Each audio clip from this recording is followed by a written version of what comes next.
Beaver Dam. Beaver Dam. You dropped the bomb on me, baby. You dropped the bomb on me. But you turn me on. You dropped the bomb.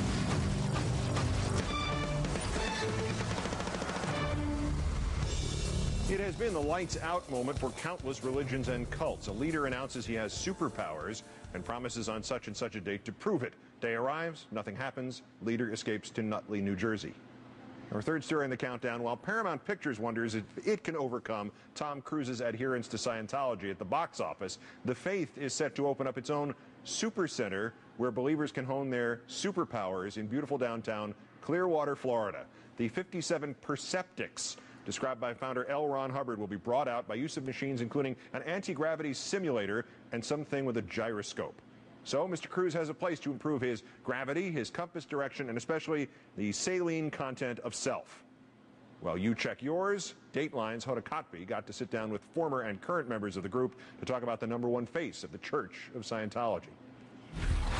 Many celebrities swear by Scientology. There's John, Juliet, Jenna, and Jason, Kirsty, Leah, and Sophia. Not the king, but his wife and daughter, Beck and Bart. Is this a book report or a witch hunt? Well, the actor's doing his voice. And it is no coincidence. We were put under incredible duress, actually, to recruit celebrities. In my mission to find out if Cruise is in control or out of control, I met former Scientologist Karen Presley. She says she used to work full-time at the church's exclusive celebrity center in Hollywood. Her job, she says, recruiting the stars. Was there a list? Actually, there was. Young actors that were really making it in film at the time, I think, were our biggest priorities. I feel the need for speed. Tom Cruise was exactly that. It was 1985 and he was filming Top Gun. He says the church helped cure him of a learning disability. And in recent years, he's out to fix the rest of us, or at least his co-workers. You know, you have to understand in Hollywood, when people need help, they call me. When they're having trouble with something, they call me. Because they know that I'm the type of person that they can depend on. But could Hollywood studios depend on Cruise? Or had his private life blown up his public appeal? Our mission to learn more about him takes us into one of the most personal rituals of Scientology. Clutching these metal rods connected to this machine called an e-meter, Scientologists undergo intense spiritual counseling meant to clear their minds of past traumas and self-defeating behavior. The person drawing it out of them is called an auditor. You've audited, what, dozens of people, hundreds of people? Maybe 1,000. Bruce Hine says he spent 30 years in the church and was an auditor to the stars. He says he sat with them, drawing out their fears, secrets, past indiscretions, and he wrote everything down. When I was auditing celebrities, I would have to write daily how did it go and what was happening with this person and how are they doing. And this report would go to people very high up in the organization. They keep tabs on it. Are there things in those folders or secrets in there that might change one's opinion of the celebrity? Definitely. Better or worse? Worse.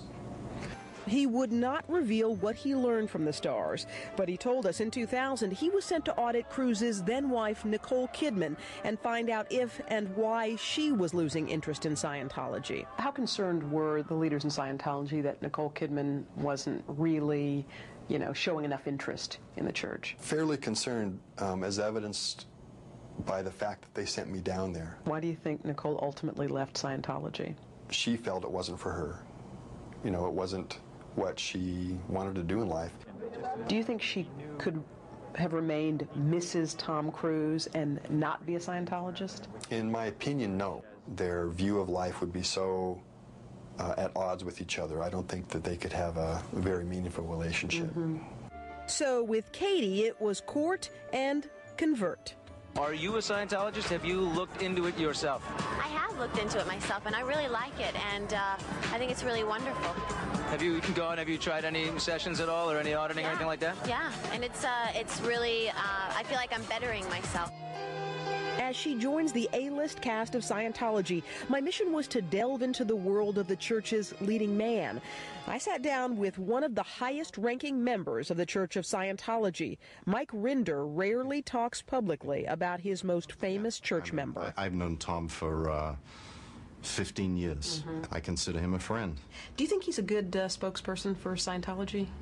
I think he's a very good representation of what a Scientologist is. I think he's obviously successful. He's obviously very happy. He does a lot to help other people. He lives an ethical life. But last year, the star was orbiting far from planet Hollywood into the galaxies of Scientology.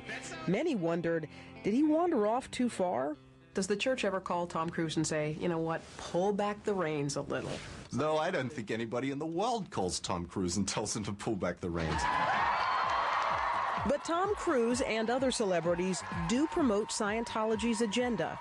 Does the church actively recruit celebrities? No. No. The church is open to anybody. No one specifically told, we'd like to get more celebrities because celebrities sort of up the profile of Scientology. We have a list of celebrities. None of that? Absolutely not. Absolutely not. Maybe not, but how many religions have a designated celebrity center? And he confirms that the church keeps confidential files on celebrities and other members of the church who undergo auditing.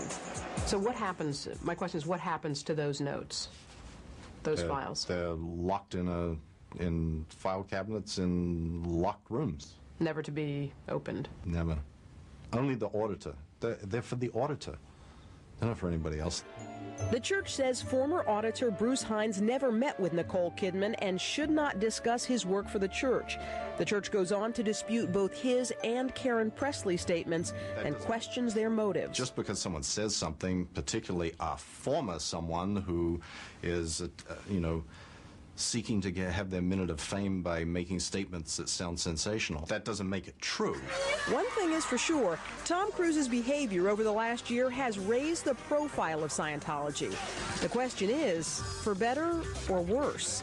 Do you consider Tom Cruise the church's biggest asset or liability? Oh, come on. Is that a joke question? It's a question. Asset or liability?